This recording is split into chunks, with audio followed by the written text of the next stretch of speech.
Bonjour, je suis Mike Fink et vous avez la possibilité d'améliorer et de créer la vie que vous voulez grâce au pouvoir de votre esprit. Ma mission, c'est de vous inspirer, de vous éduquer, de vous donner les outils pour y arriver et que vous deveniez ainsi maître de votre destin. Dans cette vidéo aujourd'hui, je vais partager ce que j'appelle la règle 1, 2, 3 pour prédire le comportement des autres. Et cette règle va vous sembler peut-être évidente quand je vais vous la présenter et pourtant vous allez voir que même s'il est évidente, ça ne veut pas dire que vous l'appliquez nécessairement et vous comprendrez pourquoi tout à l'heure.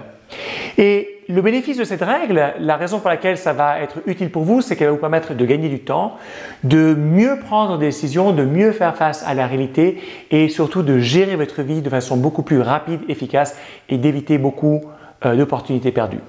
Alors, en quoi consiste cette règle 1, 2, 3? Vous allez voir. La règle 1, 2, 3 est la suivante. Lorsqu'une chose arrive une fois, eh bien, il s'agit de quoi? Il s'agit d'un événement. Lorsqu'une chose arrive deux fois, il s'agit de une coïncidence. Lorsque quelque chose arrive trois fois, il s'agit d'un schéma. Laissez-moi vous donner des exemples. Imaginons que vous avez rendez-vous avec une personne, la personne arrive en retard de 10 minutes. Bon, c'est arrivé une fois, c'est juste un événement. On ne sait pas pourquoi c'est arrivé. C'est peut-être le trafic, c'est peut-être que la personne a eu un empêchement au travail ou c'est peut-être, il peut y avoir une myriade de raisons. Ensuite, imaginez que vous avez un nouveau rendez-vous avec cette personne et la personne arrive en retard une deuxième fois. Eh bien là, vous pouvez vous dire c'est une coïncidence, on ne sait jamais. La première fois, c'était pour des raisons X, la deuxième fois, ça peut être pour des raisons Y.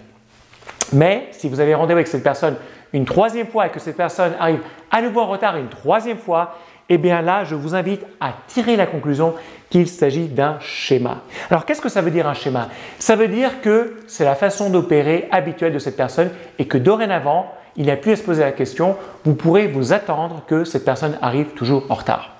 Alors, remarquez qu'ici, j'ai pris un exemple entre guillemets négatif, mais ça s'applique aussi pour les exemples positifs. Vous avez un rendez-vous, la personne arrive une fois à l'heure. Eh bien, c'est bien, mais c'est un événement, on ne sait pas. Peut-être qu'elle était là déjà dans le quartier à l'avance pour d'autres raisons.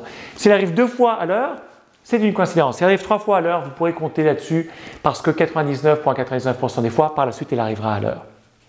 Alors, pourquoi je dis que cette règle peut vous faire gagner du temps et prendre de meilleures décisions?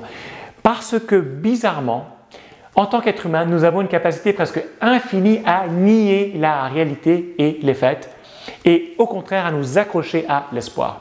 Un exemple personnel, c'était avec mon père. Mon père n'était pas un très bon père, mais à chaque fois que je le voyais, parce que je le voyais simplement durant les vacances, eh bien à chaque fois que je passais du temps avec lui, qu'il y avait un événement, je m'attendais avec grand espoir qu'il se comporte comme un père merveilleux, comme un père qui m'aimait. Et à chaque fois, je me prenais une énorme claque dans la gueule parce que ce n'était pas le cas. Et si j'avais connu cette règle 1, 2, 3, je me serais dit, ok, une fois, bon, deux fois, peut-être coïncidence, mais trois fois, j'aurais dû arriver à la conclusion que non, mon père va toujours se comporter de cette façon.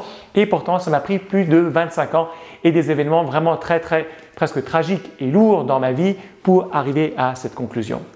Et je vous dis que l'être humain, malheureusement, a une capacité incroyable de nier la réalité. Pourquoi? Parce qu'on veut que les choses soient meilleures dans notre vie.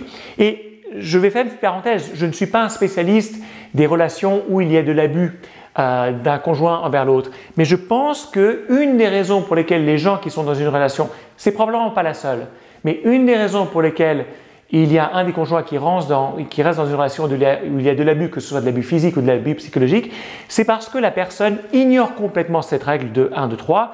Elle ignore, elle ne veut pas voir que c'est un schéma, que s'il y a eu de l'abus une fois, deux fois, trois fois, eh bien qu'il y aura de l'abus en continuation.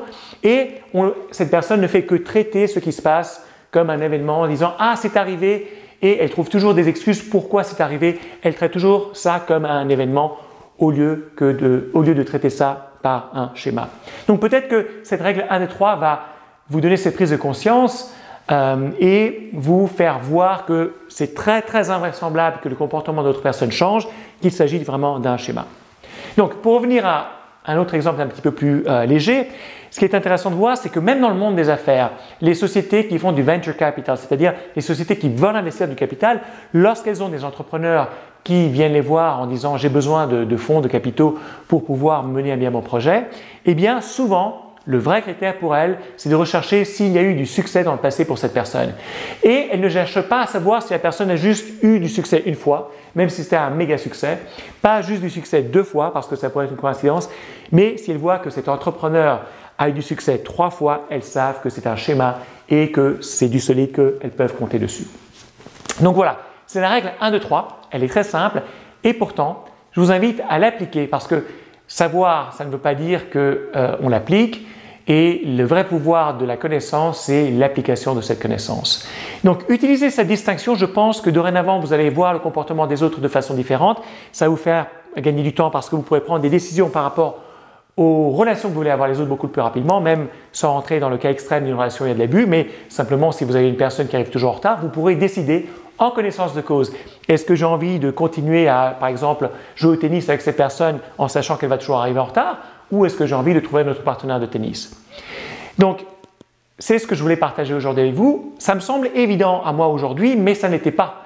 Quand on m'avait présenté cette règle, pour moi, c'était une espèce de moment « Ah oui, Eureka, aha, je comprends maintenant ». J'espère que ça va être aussi pour vous.